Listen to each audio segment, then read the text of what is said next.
What you already know can make you a million. There's a formula for turning your interests and skills, no matter how boring they might feel, into a 7-figure income. As an introverted nerd, I've used it to build a multi-million-dollar company and helped thousands of people build their own business. It starts with something you might be overlooking right now. Take Muggsy Bogues, who is just 5 feet tall. Not that big of a deal until you realize he is an NBA player. But instead of worrying about what he doesn't have, Muggsy focuses on what he has. He steals the ball and passes it to his teammates with a speed you would not believe, which is how the shortest NBA player in history also holds the record for leading his team to the most wins. Like Muggsy, I also lack an advantage many of my peers have. I am not a natural salesperson, but I am good at listening to people and knowing how I can help them. If you're worried that your skills are too boring or useless, that is how I used to feel. But you can make any skill you have work for you. For example, I don't do sales the normal way by handling objections or trying to persuade anyone. Instead, I listen to people. Then I map out a plan so they know exactly how I can help them. That is how, despite my lack of natural sales talent, a sales coach once said to me, "You have the highest close rates I've ever seen, especially considering you don't handle any objections." No matter what they are, playing to your strengths is one of the easiest and fastest ways to stand out. You just have to figure out how. But you also don't want to focus on just your strengths. For example, I'm a huge introvert. I need 4 days to recover from an Instagram live. That can feel like a big obstacle when popular advice says you have to be on social media 24/7. But let me share a story that can flip how you think about problems. Imagine you are in a high-level meeting for the Virgin Group. A fancily dressed executive presents the financial report. Pretty normal. Until the billionaire founder calls out, "I don't understand any of this." See, Richard Branson is dyslexic, but he doesn't force what he's bad at. Instead, he's figured out a way to make it work for him. I truly believe you get to build your business your way. For example, instead of trying to force daily short-form content on myself, I found other strategies that I enjoy, like creating thoughtful YouTube videos. Don't fall for the popular unwisdom that you have to improve your weaknesses.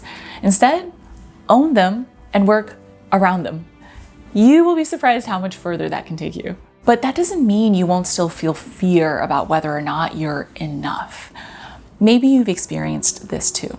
When I started my first business, I was afraid that my interests and I were too boring. I had no hobbies, and I only liked 2 things: learning how to get better at my job, which was in advertising, and reading about business. No matter how uninteresting you might think you are, I promise you, if this introverted nerd can figure it out, you can too. You should have seen some of my first posts.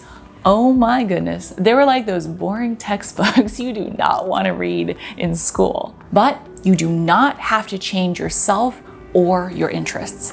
High five to staying true to who you are. The key to making anything more interesting to others: figure out an interesting way to communicate it. But you might be rolling your eyes at me thinking, "Okay, Luisa, but my interests are super boring. Nobody else wants to hear about them, let alone buy from me." Let me tell you about a woman with possibly the most boring interest you've ever heard: walking.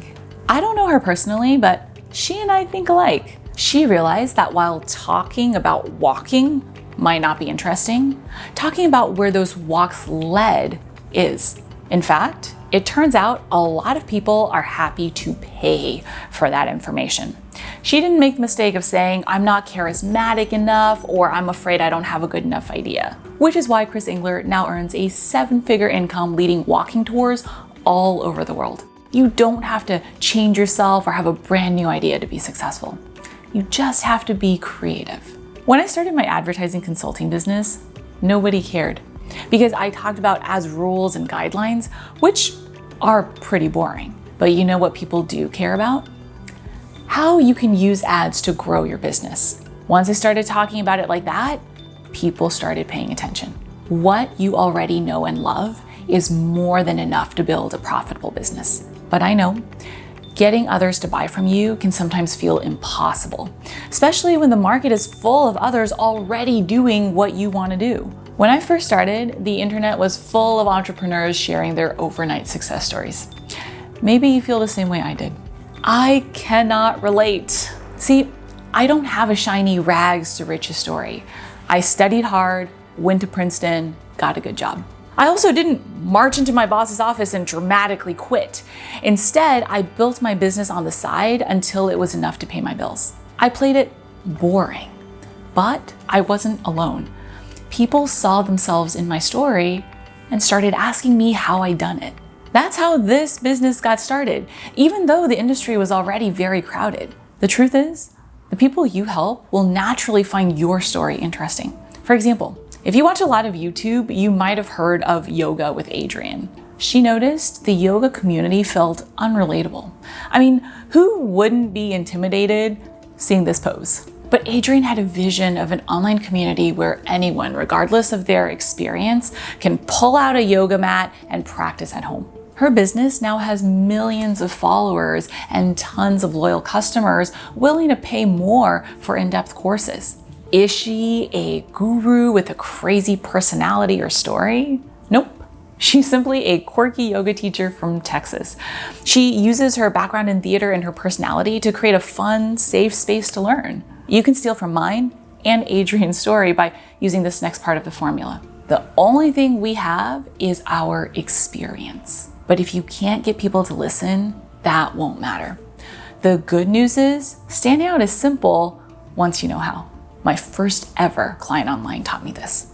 For 2 weeks, I gave her free consulting advice while she helped me with my market research. But one day, out of the blue, she said, "You have helped me so much for free. I know I can get way more if I hire you. How can I do that?" I wasn't even looking to sell my services yet at that point, but it didn't matter. In the beginning, the most powerful thing you can do is build trust. But don't make this common mistake. It's something popular psychologist Robert Cialdini talks about in his book, Influence. Essentially, the more free stuff you give, the more people will feel obligated to buy from you. While I respect his research, I call BS on that. The reality is, no amount of guilting will make someone want to buy from you. But what will help someone decide if they want to buy from you is you sharing what you know. Whoa, hang on. I can already hear some objections. You don't want to give away too much for free. 200 live streams, almost 10 years of daily emails, 4 years of weekly YouTube videos. That's how much free value I've given to build a multi-million-dollar company. Watch out for the trap of feeling that your value is limited. Instead, I challenge you to be a resource. You will always have more to share. Plus, it's the best way to demonstrate expertise and build loyal customers. That is the most important thing I did to make 1.1 million in sales my first year in this business. But I also made a few massive mistakes along the way too. Watch this video to see what I wish I'd done differently so you can save yourself a lot of time and error and get to your first million a lot faster.